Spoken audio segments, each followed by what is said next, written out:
우리 하나님 말씀 같이 읽도록 할게요. 출애굽기 18장 말씀입니다. 출애굽기 18장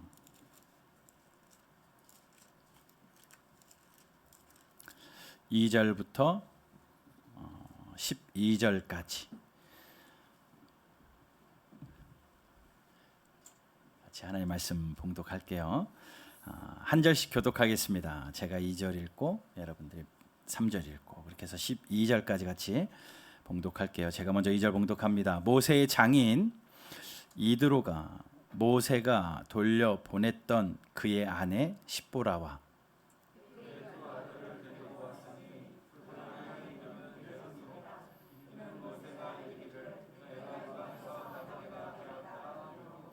하나의 이름은 엘리에셀이라. 이는 내 아버지의 하나님이 나를 도우사 바로의 칼에서 구원하셨다 함이더라.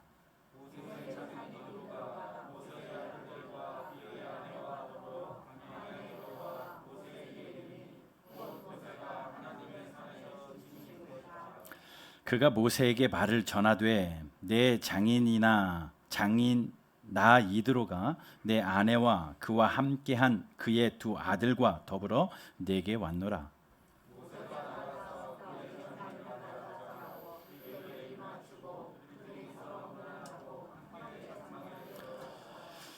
모세가 여호와께서 이스라엘을 위하여 바로와 애굽 사람에게 행하신 모든 일과 길에서 그들이 당한 모든 고난과 여호와께서 그들을 구원하신 일을 다 장인에게 말하매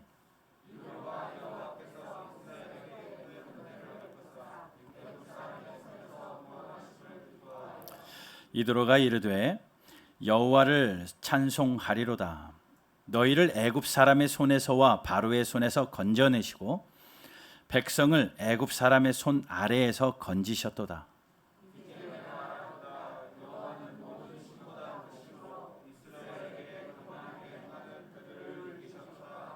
우리 함께 읽습니다. 모세의 장인 이드로가 번제물과 희생제물들을 하나님께 가져오매 아론과 이스라엘 모든 장로가 와서 모세의 장인과 함께 하나님 앞에서 떡을 먹으니라. 아멘. 어떻게 날씨가 굉장히 더운데 여러분 건강하게 잘 지내고 계시죠? 더위도 잘 견디시고 또 코로나의 이 확산세도 여러분 잘 견뎌서 건강하시기를 바랍니다. 또 이번 주 다음 주 또 휴가 시즌이라서 또 다녀오시는 분들 많이 계실 텐데 건강하시기를 바라고 또 오가는 길도 늘 안전할 수 있도록 하나님의 도우심이 있기를 바랍니다. 오늘 말씀의 제목을 한번 앞에 보고 읽어봅시다. 같이 읽어볼까요? 시작. 네. 질문할게요. 하나님의 최대 관심사는 뭘까요? 하나님의 최대 관심사. 당연히 온 인류를 향한 하나님의 최대 관심사는 믿지 않는 한 영혼이 하나님께 돌아오는 겁니다. 성경은 이야기하죠. 천하보다 한 영혼이 귀하다. 그리고 돌아올 한 사람을 위하여 하나님은 지금도 기다리고 계신다. 그리고 돌아올 그 한 영혼을 위하여 하나님께서는 그 길을 만드시기 위하여 하나밖에 없는 독생자 예수 그리스도를 십자가에 내어주시면서까지 하나밖에 없는 그 아들을 죽이시면서까지 돌아올 그 사람들이 올 길을 예비하신 하나님이에요. 또 그 예수님께서도 이 땅의 사역을 마치시고 승천하시면서 마지막으로 하신 지상대 사명이 뭡니까? 너희들은 땅끝까지 이르러 내 증인이 되어야 한다. 가서 복음을 전하라 라고 말했기 때문에 두말할 것 없이 하나님의 가장 큰 전 인류적인 유일한 관심은 믿지 않는 한 사람이 돌아오는 길입니다. 자, 그러면 전 인류적인 관심은 그렇다고 치고 여러분들 한 사람을 향한 관심은 뭘까요? 여러분 이미 하나님 앞에 돌아왔기 때문에 관심의 대상이 되었고 여러분 한 사람, 하나님이 나에게 가장 큰 관심은 뭘까? 한 영혼이 돌아오는 게 가장 큰 관심이신데 나는 이미 돌아왔잖아요. 우리는 이미 예수님 믿잖아요. 여러분 예수님 믿으시죠? 하나님을 여러분의 아버지로 고백하시죠? 예수님이 여러분들의 주인 맞죠? 그러면 하나님의 그 관심사 속에 하나님께 돌아온 자들이에요. 그러면 여러분들 한 사람에게 나에게 가장 하나님의 관심이 뭘까? 뭘 것 같아요? 뭘 것 같습니까? 물론 여러분들이 하나님께 돌아왔기 때문에 관심의 대상이 되었고 또 우리를 통하여서 또 누군가 또 다른 사람을 전도할 것에 대한 하나님이 관심이 있으실 수 있지만 그렇게 복음의 통로가 되어지고 전도의 사명이 우리에게 불릴기 위해서 그 일들을 감당하기 위하여 하나님의 사람으로서 넉넉히 살아가기 위하여 하나님이 우리를 향한 관심이요 이것저것 많지 않고 딱 한 가지라는 사실입니다. 뭐냐면 성장입니다. 어린 아이들을 낳고 부모가 관심을 갖습니다. 커서 뭐가 될까?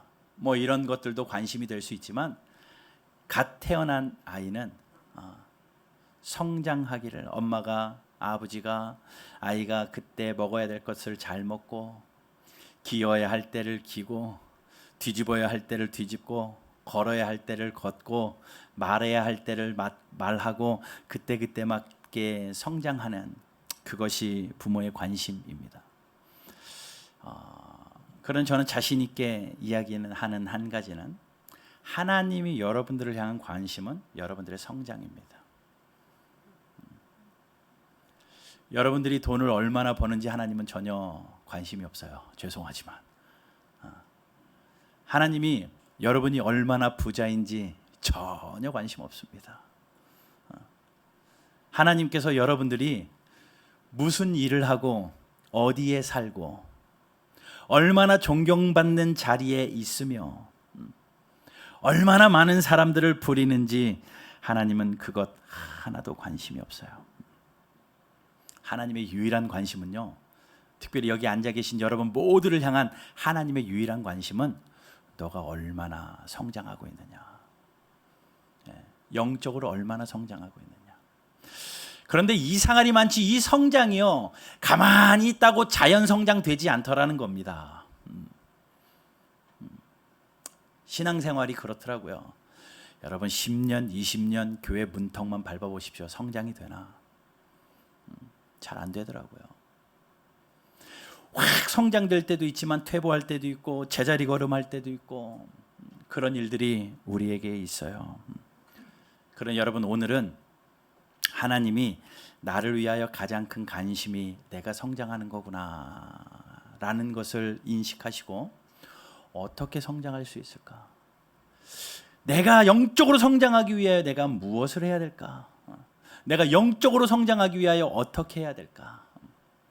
좀 말씀 앞에 여러분 자신을 내려놓고 말씀이 들려지는 대로 아멘하며 순종하는 은혜가 있게 되기를 주님의 이름으로 축복합니다. 관심사가 서로 다르면 얼마나 웃긴 일들이 일어나는 줄 아십니까?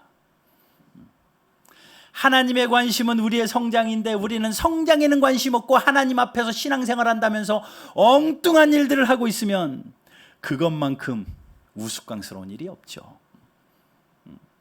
부모가 자녀에 대한 관심사는 분명히 이것인데 자녀는 부모와랑 상관없이 또 다른 관심사를 가지고 엉뚱한 짓을 하고 있으면 엇박자나기 십상이고 그렇게 되면 결과도 이상해지고 열매도 없고 서로 우스꽝스러운 일들이 일어납니다.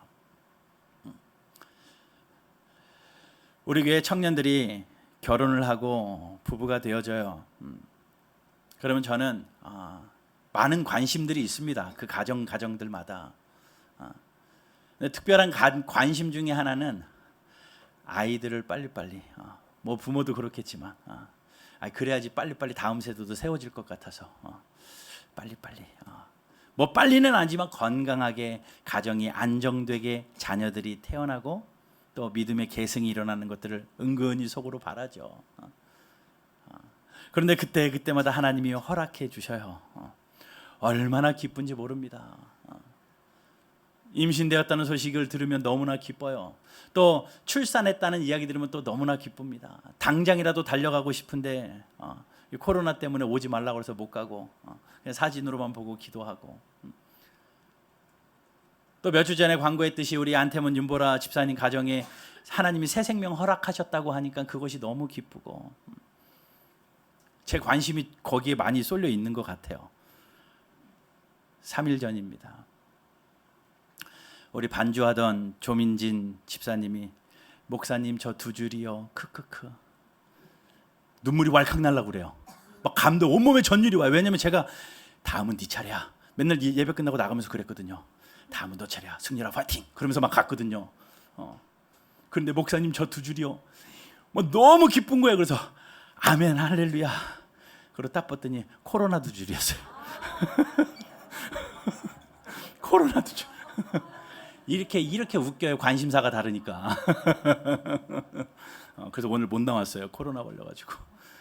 여러분 기도해 주시고. 여러분 관심사가 다르니까 이렇게 웃긴 일도 있더라고요. 말도 안 되잖아요. 정말 얼마나 웃깁니까? 하나님의 관심사가 우리의 신앙 성장인데 얼마나 잘하느냐. 너가 교회 10년 다녔냐 20년 다녔냐, 그러면 네가 얼마나 예수님 닮았느냐. 이것이 하나님의 유일한 관심인데 우리는 자꾸 다른 생각하잖아요. 거기에는 하등의 관심도 없고 신앙 성장에는 하나의 욕심도 없고 이 세상에 욕심이 있고 다른 것들에 정신 팔려 있으니 하나님의 마음이 얼마나 답답하겠어요. 여러분, 오늘은 저는 출애굽기 18장 말씀을 읽었는데 이 말씀 가운데 보이지 않게 그냥 스토리로 읽으면 하나의 스토리로 끝날 거지만 가만히 읽어보면 하나님이 한 사람을 향하여 관심을 가지고 그 사람의 신앙의 성장을 위하여 하나님이 모르게 조용히 이루어내어 놓으신 환경이 보입니다. 오늘 이 말씀하고 여러분들하고 좀 대입이 되어서 하나님이 나의 신앙의 성장을 위하여서 이런 환경들도 만드실 수 있구나, 찾으셔서 순종하시고 어떻게 해서든지 그 일들을 통하여 신앙의 성장이 이루어지는, 믿음이 진일보 되어지고 하나님께 더 가까이 나아가고 예수님을 더 아름답게 닮아가는 저와 여러분들 되기를 주님 이름으로 축복합니다. 하나님은요, 그 한 사람이 신앙 성장을 위하여, 영적인 자라남을 위하여 환경을 만들어 놓으십니다. 저절로 자라나지 않기 때문에 그런 환경을 만들어 놓으시고 그 환경 속에서 일어나게 하시는데, 오늘 본문을 가만히 읽어보면 5명의 등장인물이 나와요. 찾으셨어요? 오늘 이 이야기를 좀 이렇게 그림을 그려보십시오. 모세가 지나가고 있습니다. 그 장막으로 한 사람이, 이드로라는 사람이 그 모세로 찾아 장막으로 들어갑니다. 그런데 이드로 옆에 누가 있었습니까? 십보라라는 사람이 있었고 게르솜과 엘리에셀이라는 사람이 있습니다. 자, 다시 이야기해 볼게요. 모세는 잘 알잖아요. 모세의 와이프가 십보라였습니다. 그리고 그 십보라의 아버지, 즉 모세의 장인이 이드로였습니다. 그리고 이드로 옆에 있었던 2 아들 게르솜과 엘리에셀이 모세의 큰아들, 둘째 아들입니다. 자, 그림이 그려지죠. 모세하고 장인, 와이프, 2 아들, 가족 모임이에요. 가족 모임. 그런데 이들이 만나는 그 장면이 오늘 기록되어 있는데 굉장히 오랜만에 만난 겁니다.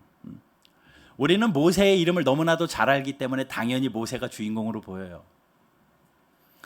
그런데 하나님의 관심의 관점으로 좀 들여다보면요, 오늘 2절부터 12절까지 쭉 읽어보면 누가 주인공이냐면요, 이드로가 주인공입니다. 물론 하나님이 모세를 사용하시고 그 아내와 그 아들을 향한 하나님의 계획들이 있겠지만 하나님의 관심은 신앙의 성장인데 이드로의 신앙 성장에 관심을 가지시고 하나님이 이 환경을 만들어 놓으셨다는 겁니다. 자, 이 만남을 알기 위해서는 좀 배경을 이해해야 되는데 모세가요 40살까지 애굽 궁에서 자라잖아요. 애굽의 왕자로서 궁에서 자라잖아요.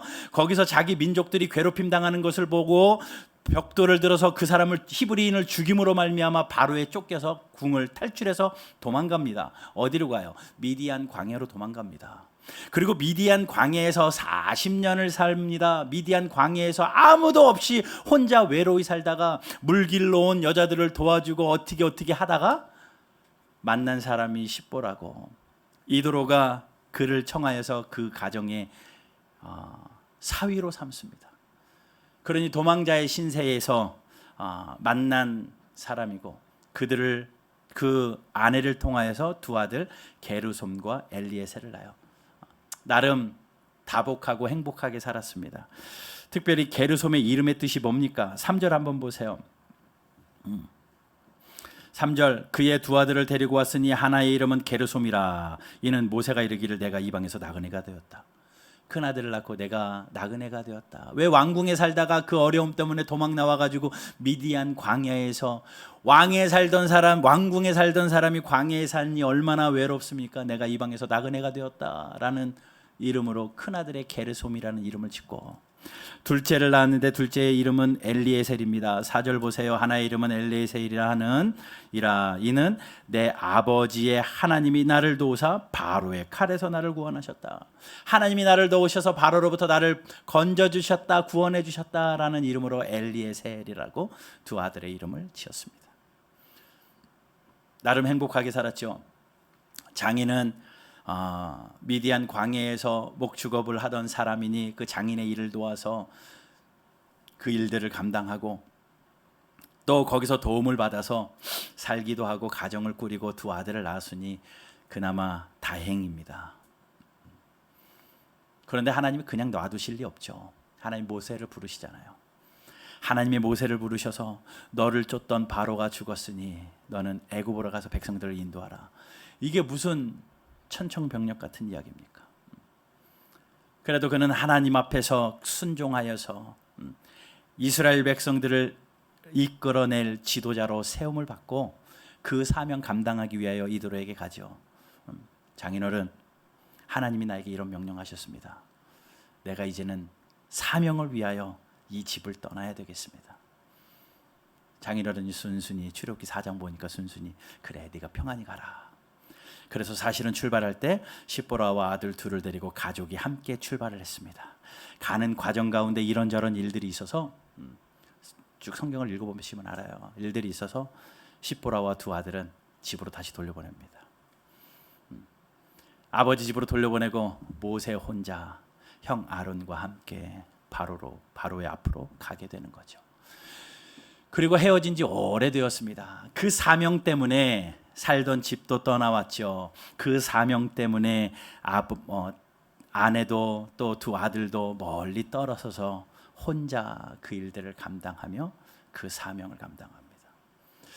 아마도 그 일들을 감당하면서 모세는요 하나님을 직접적으로 경험했어요. 하나님이 부르시는 것도 경험했고 이곳에서 내 신발을 벗으라라는 하나님의 음성을 듣기도 하고 지팡이를 던져서 뱀으로 만들고 다시 잡아서 지팡이를 만들기도 하고 바로 앞에서 10가지 재앙을 통하여서 하나님의 살아계심도 직접 눈으로 경험하고 홍해를 가르는 역사도 경험하고 메추라기와 만나를 보면서 와 하나님은 살아계시구나, 나를 이렇게 구원하시고 건지셨구나. 모세는 그 살아계신 하나님을 직접적으로 만나면서 신앙이 쑥쑥 성장했습니다. 모세는요. 반면에 이드로는요, 물론 모세를 자기의 사위로 맞아들이면서 모세를 통하여서 간간히 하나님의 소식을 듣기는 했지만 희미했습니다. 모세를 통하여서 하나님의 이야기를 전해 듣기는 했습니다마는 너무나도 희미하고 내가 경험한 하나님도 아니고 나의 하나님도 아니고, 그렇지만 그 듣는 이야기를 들었을 때 수긍은 해서 그래 하나님은 계신 것 같다, 그래 하나님은 좋다 계시다, 그리고 하나님은 그래 능력이 많으시다, 우리를 창조하시고 역사하시는 하나님이다, 하나님은 살아계시는 하나님이다, 여기까지였어요.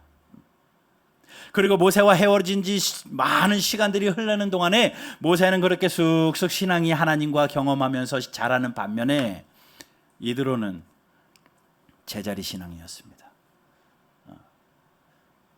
하나님이 물론 모세를 통해서 이쪽에서 이 일은 하시지만 이드로를 향하여서도 그런 관심이 있지 않으셨겠습니까? 신앙을 성장시켜야 할 터인데. 그래서 오늘 이 본문의 상황들을 만들어 놓는 거예요. 모세가 이제 이스라엘 백성들을 이끌고 그 앞을 지나갈 때에 이드로가 소식을 듣습니다. 모세가 지도자가 되어서 내 사위가 이 앞을 지나간다고 하는구나. 내가 아내와 두 아들을 데리고 모세를 아련하러 가야 되겠다 하고 모세의 장막으로 들어갑니다. 모세의 장막으로 들어가요. 5절 보세요. 모세의 장인 이드로가 모세의 아들들과 그의 아내와 더불어 광야에 들어와 모세에게 이르니 곧 모세가 하나님의 산에 지친 곳이라. 이드로가 나오기 시작을 합니다. 그렇게 와서 이야기를 하죠. 그러면서 6절 그가 모세에게 말을 전하되 내 장인이나 이드로가 장인 나 이드로가 내 아내와 그와 함께한 두 아들과 더불어 내게 왔노라. 아내와 두 아들을 데리고 모세 앞에 온 거예요. 아무리 보아도 이것은 주인공이 모세 같아 보이기는 하지만 성경을 가만히 읽어보면 문장의 6군데 주어가 이드로입니다. 이드로가 주인공이에요. 그러니 하나님이 이 이드로에 대한 관심이 있으셨다라는 겁니다. 그렇게 해서 만나죠. 가족이 다시 만나죠. 얼마가 시간이 지났는지 모릅니다. 사명 때문에 열심히 바빠서 살았다고는 하지만 그 장인과 그 아내와 두 아들은 아버지에 대한 그리움이 있었을 것이고 또 정말 오랜만에 만났으니 얼마나 할 말이 많겠습니까? 뭐 서로에 대한 이야기, 안부에 대한 이야기 정말 많이 있었겠죠. 그런데 그 모든 것 뒤로 하고 성경은 딱 하나 보여주는데 거기서 모세와 이드로가 만나서 하는 대화 가운데 결론이 어떻게 나냐면요. 이드로가요 11절 보세요. 11절 보면 이제 내가 알았도다. 아니요, 하나님에 대해서 이미 알고는 있었어요. 희미하게. 그런데 이 과정을 통하여서요, 이제 내가 알았도다. 여호와는 모든 신보다 크시다. 알고 있었던 것에서 더 확실해졌던 것이고 얕은 곳에서 더 깊어졌던 것이고 살아계신 하나님 앞에 더 가까이 나아가는 계기였습니다. 그러니 이드로가 하나님에 대해서 재인식을 하기 시작을 하는 거예요. 지금까지는 소문으로만 듣던 하나님, 지금까지는 그렇게만 경험했던 하나님을 이 모세와의 짧은 이 시간을 통하여 가지고 하나님에 대해서 재인식을 하기 시작하고 그 하나님 이제야 내가 알았다라고 말합니다. 여러분 오늘날 하나님을 아는 그리스도인들 가운데 신앙은 있어요. 주일날 교회 가야 되는 것도 알고 11조 생활해야 되는 것도 알고 시간 될 때마다 봉사를 해야 되는 것도 알고 그렇기 때문에 주일도 빠지지 않고 열심히 신앙생활하는 사람들 많이 있습니다. 교회는 열심히 다닙니다. 그런데 어딘가 모를 불확실이 있어요. 정말 절박한 순간에는 하나님 찾지 않고 자기의 힘을 의지하고 하나님이 살아계십니다, 하나님이 있습니다라고 말하면서도 하나님 앞에 무릎 꿇기보다는 내 머리를 굴려서 내 방법대로 살아가는 것을 보니 하나님 보시기에는 너 아직 멀었구나. 믿음은 이때 하나님을 완전한 모습으로 보지 못하고 희미한 상태로 하나님을 소문으로만 들어서 알고 가끔씩 들은 하나님으로 멈춰 있는 경우가 있다라는 겁니다. 이드로가 딱 그랬던 거죠. 그 이드로가 어떤 일이 있었기에 더 확실한 자리로 이제 내가 알았도다 이 일이 일어났을까? 여러분들에게 그 은혜가 있기를 바랍니다. 들려왔던 하나님이 아니고 희미한 하나님이 아니고 하나님 이제야 제가 알았습니다. 하나님은 모든 신보다 크신 하나님이고 능력이 많은 하나님이시고 나의 삶에 앞서가시면서 일하시는 살아계신 나의 하나님이십니다. 내 아버지 어머니의 하나님도 아니고 교회의 신앙의 선배들의 하나님도 아니고 목사님의 하나님도 아니고 나의 하나님 맞습니다라고 이드로처럼 이제 내가 알았도다 라고 고백하는 그런 은혜가 있게 되기를 주님 이름으로 축복합니다. 그래야 신앙생활이 재밌죠. 그래야 믿음 생활이 힘겹지 않죠. 그것이 없으면 교회 오는 것만큼 힘든 일이 어디 있겠습니까? 그것이 없으면 기도하는 것만큼 힘든 일이 어디 있으며, 그것이 없으면 하나님 앞에 헌금하는 것만큼 아까운 돈이 어디 있겠습니까? 전도할 일 만무하고.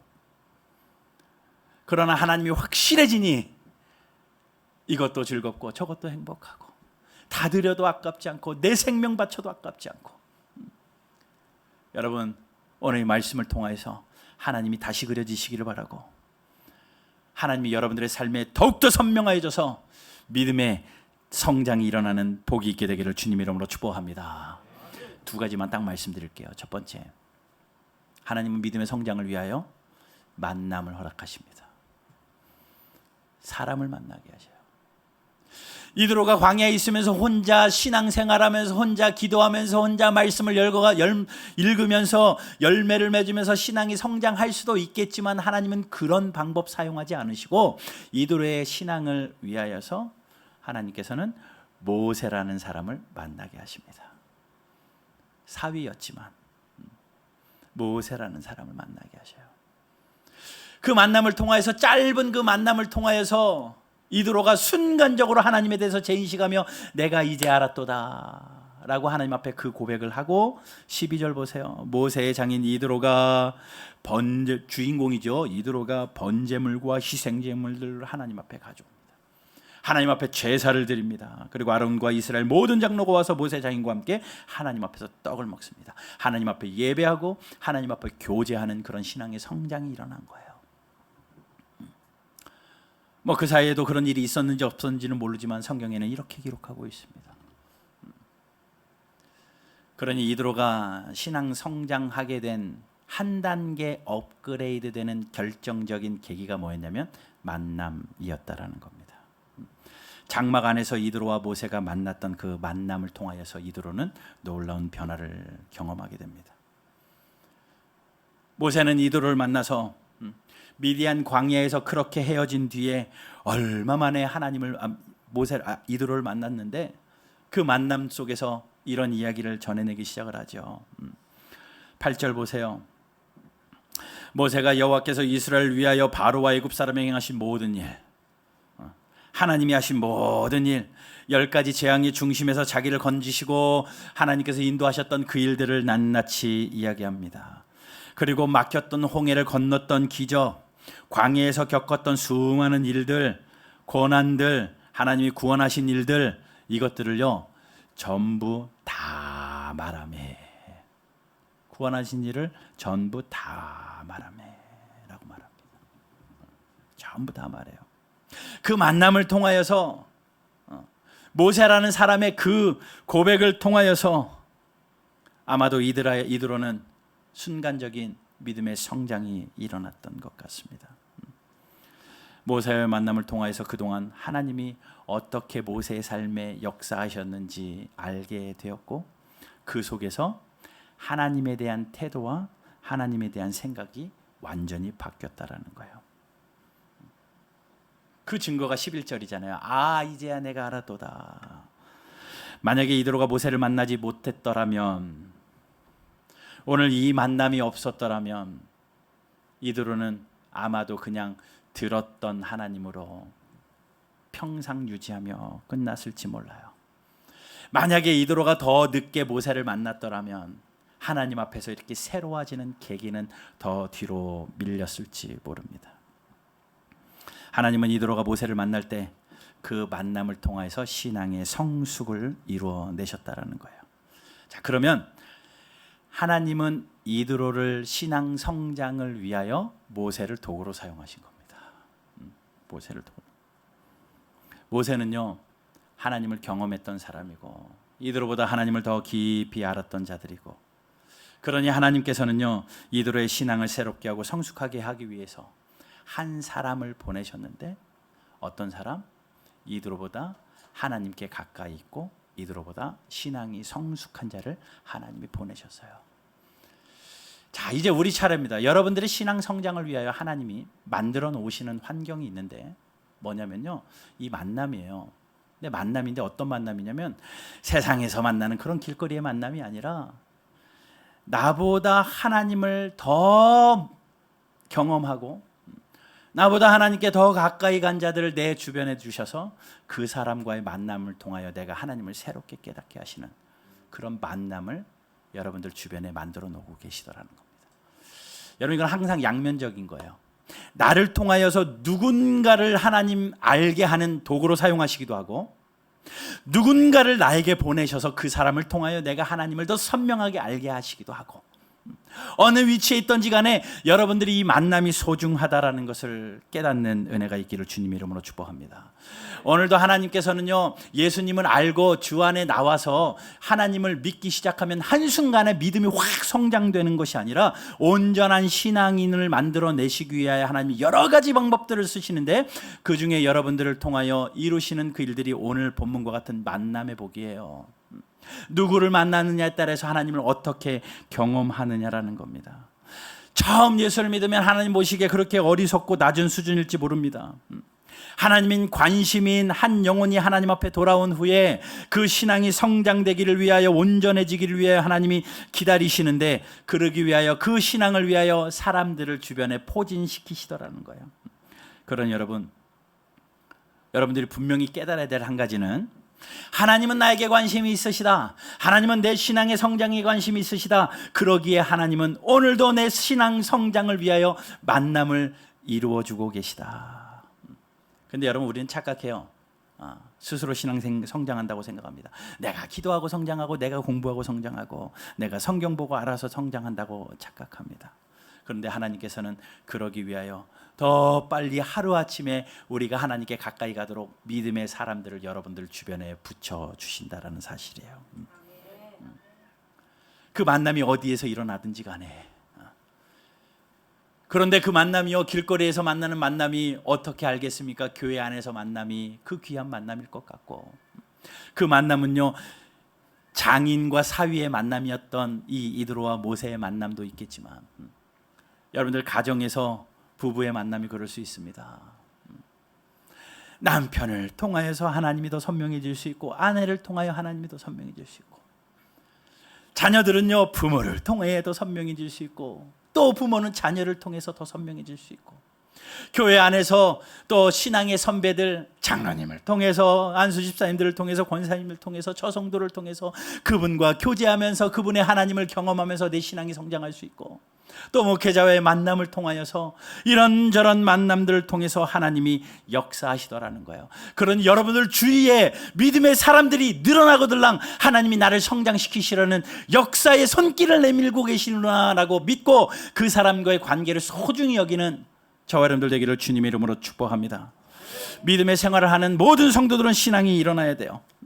신앙의 성장이 돼야 됩니다. 더 이상 희미해서는 안 돼요. 주님 다시 오실 일이 가까웠는데 여전히 희미한 하나님을 믿고 있는 성도들은 안 됩니다. 여러분, 희미한 하나님이 더욱더 그 만남들을 통하여서 하나님을 경험하고 선명해지는 은혜가 있기를 바라고, 여전히 미지근했던 그 신앙에서 이제는 뜨거워지는 신앙인들 되기를 주님의 이름으로 축복합니다.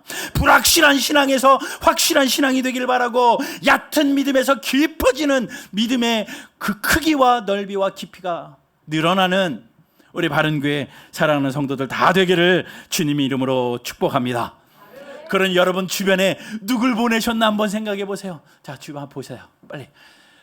이 사람이 이 사람인가, 저 사람이 저 사람인가. 예. 일주일에 한 번 1시간씩 만나가지고 그 만남이 어떻게 되겠습니까? 여러분, 세회에서 비즈니스 하다가 만난 사람이 내 신앙 성장시킬 수 있을 것 같습니까? 세상에서 술 한잔 따르던 술 친구가 내 신앙 성장할 수 있을 것 같아요? 세상에서 만나는 사람들이 내 신앙에 도움이 될 것 같습니까?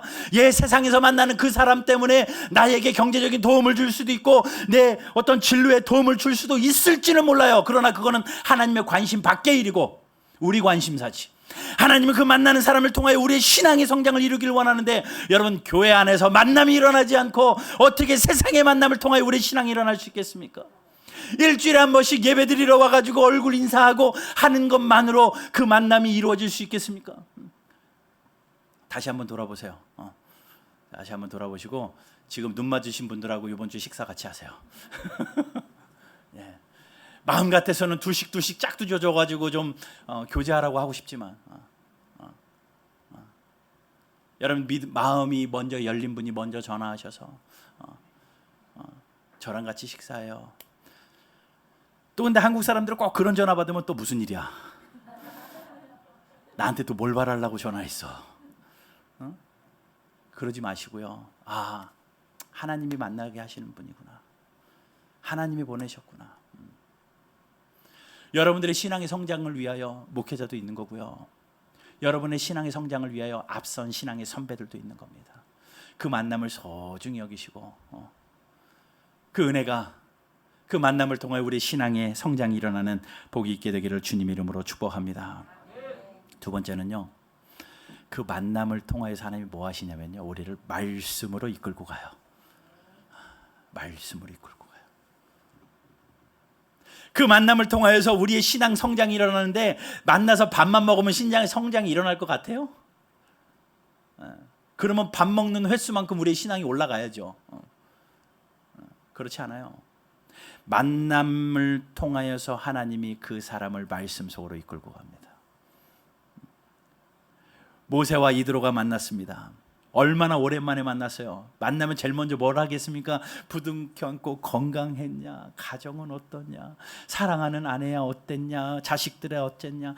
밤새서 안부 이야기해도 시간 가는 줄 모를 거거든요. 1년 만에 아들들 만나도 시간 가는 줄 모르겠던데. 시간 가는 줄 모르겠던데.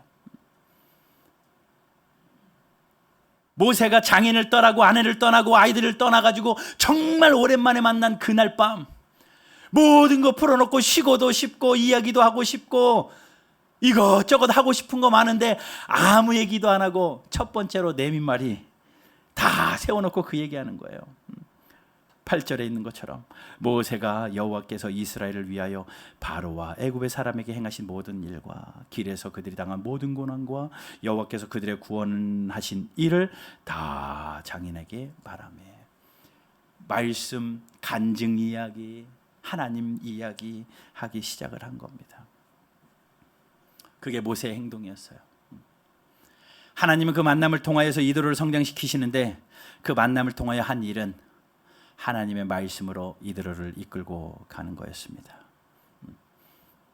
그 말을 듣자마자 말씀으로 이끌려간 이드로가, 그 말씀은 살아서 운동력 있고 그 말씀은 그 영혼을 찔러 쪼개기까지 하는 그런 능력의 말씀인데, 그 말씀이 이드로의 귀를 통하여 들려지자마자 이드로가 9절에서 이런 고백하잖아요. 이드로가 여호와께서 이스라엘에게 큰 은혜를 베푸사 애굽 사람의 손에서 구원하심을 기뻐하여 이드로가 이르되, 10절 같이 읽습니다.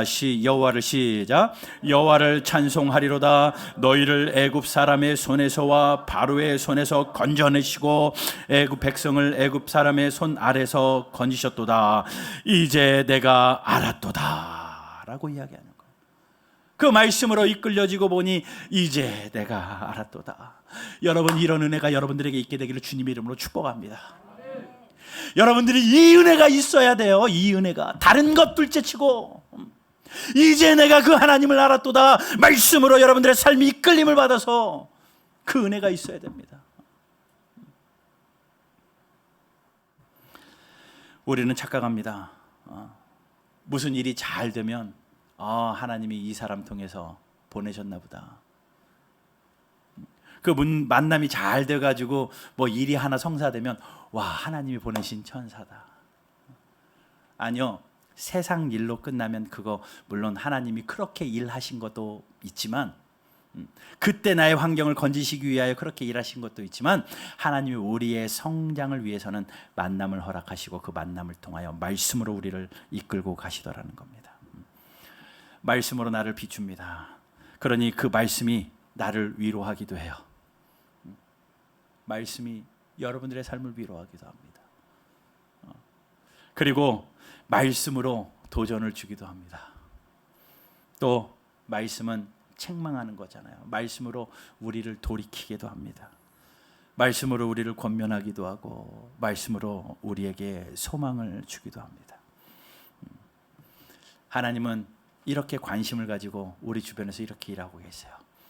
계속 만남들을 만들어내시고 그 만남들을 통하여 말씀으로 우리를 이끌고 가고 계시는데, 우리는 하나님의 역사를 자꾸 획기적인 그 무언가 형통에만 관심이 있어서 엉뚱한 관심사에서 하나님을 찾고 있으니 엇박자가 나는 거 아니겠습니까?